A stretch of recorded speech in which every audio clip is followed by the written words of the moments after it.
bacteria to fester. When hot spots occur, there's two things that you have to do. You have to treat the wound, and you have to identify any underlying cause that caused the hot spot to occur. So first, treating the wound, you need to make sure that you clip away the hair. A lot of people don't want to do that. In fact, I have a lot of dogs that are in the ring or show dogs, and people don't want to trim the hair. If you don't remove the hair becomes trapped with the pus and serum and infection, and it becomes really difficult to manage. In fact, oftentimes it provides a foundation or a cover for the wound to get even bigger. So I really advocate that you actually shave the area. Clip the hair back until you have healthy skin. And then once you've identified that, you need to begin disinfecting. Your mantra for managing a hot spot has to be to keep the area clean and dry, clean and dry, clean and dry.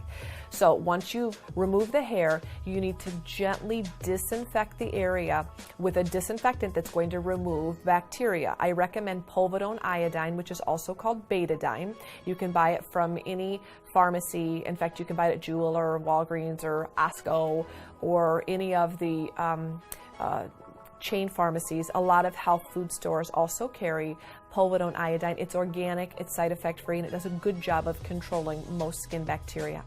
I dilute povidone iodine to iced tea color, and then you can use a washcloth or gauze to gently disinfect the area. If you note, especially on day 1 and 2 of that hot spot, that more oozing has occurred several hours later, you can disinfect again. So as often as the wound weeps or oozes, you need to be disinfecting. Sometimes that's twice a day, minimum twice a day, but sometimes on day 1 and 2 you can disinfect the area up to every 2 hours to keep the area dry and free from additional pus.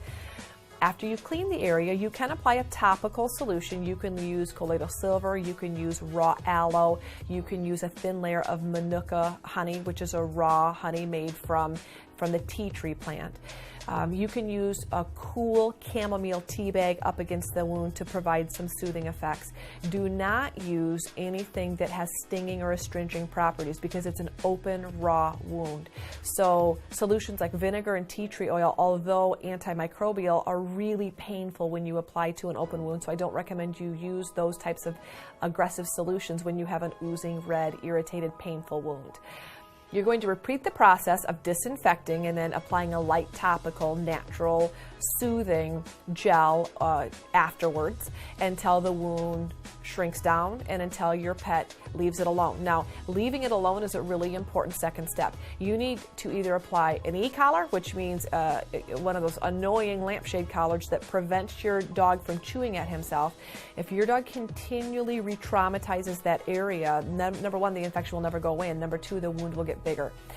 You may be able to manage that wound with a light wrap. You may be able to manage the wound by applying a t-shirt to your pet, but it's important that you get your pet to leave the wound alone.